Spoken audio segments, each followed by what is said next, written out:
बेटा, बाजार में ध्यान से चलना, किसी को धक्का मत देना और अगर कोई चीज़ गिर जाए तो उसे फ़ौरन उठाने में उसकी मदद करना। जी अम्मी, मैं ज़रूर ख्याल रखूँगा। शाबाश मेरे बेटे, अच्छे बच्चे हमेशा अच्छे अखलाक का मुजाहरा करते हैं। अस्सलाम वालेकुम हाजी साहब। वालेकुम अस्सलाम बेटी, कैसी हैं और आज कैसे आना हुआ? हमें घर के लिए कुछ सामान लेना है, ये रही फहरिस्त। अभी आप लोगों का सारा सामान इकट्ठा करके देता हूँ।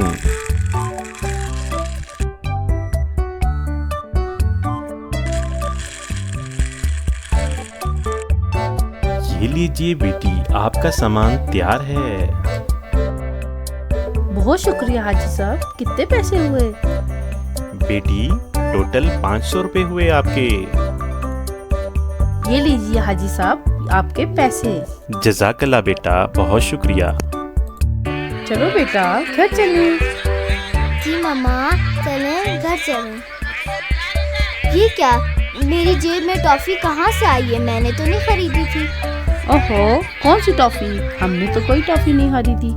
हमजा का दिल जोर जोर से धड़कने लगता है। इसे फौरन एक हदीस याद आती है जो इसकी अम्मी ने इसे याद दिलाई थी, जिसका तर्जुमा है, जिसने हमसे ख़यानत की वो हम में से नहीं।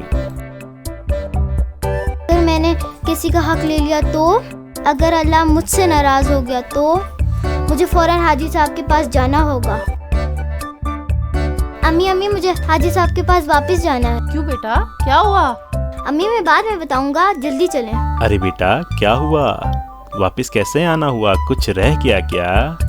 हाजी साहब, ये टॉफ़ी मेरी जेब में गलती से आ गई। मैंने चुराई नहीं, लेकिन ये मेरी चीज़ नहीं, इसलिए वापस कर रहा हूँ। माशाल्लाह बेटा, तुमने बहुत अच्छी बात की। रसूल सल्लल्लाहु अलैहि वसल्लम ने फरमाया, सच्चाई इख्तियार करो, क्योंकि सच्चाई नेकी की तरफ ले जाती है और नेकी जन्नत में ले जाती है। बेटा, अल्लाह तुमसे राज़ी हो।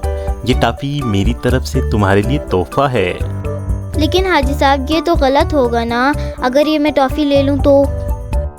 नहीं बेटा, अब ये तुम्हें अपनी खुशी से दे रहा हूँ। तुम्हारी ईमानदारी मुझे बहुत पसंद आई और मैं चाहता हूँ कि तुम हमेशा सच बोलते रहो।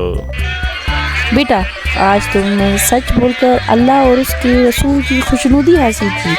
हमेशा सच बोलना, क्योंकि यही एक मुसलमान की सबसे बड़ी खूबी है। तो मैं आज एक हदीस का तर्जुमा बताती हूँ। बेशक सच्चाई नेकी की तरफ ले जाती है और नेकी जन्नत की तरफ ले जाती है, और एक आदमी मुसलसल सच बोलता है यहाँ तक कि वो अल्लाह के नज़दीक सच्चाई वाला लिखा जाता है।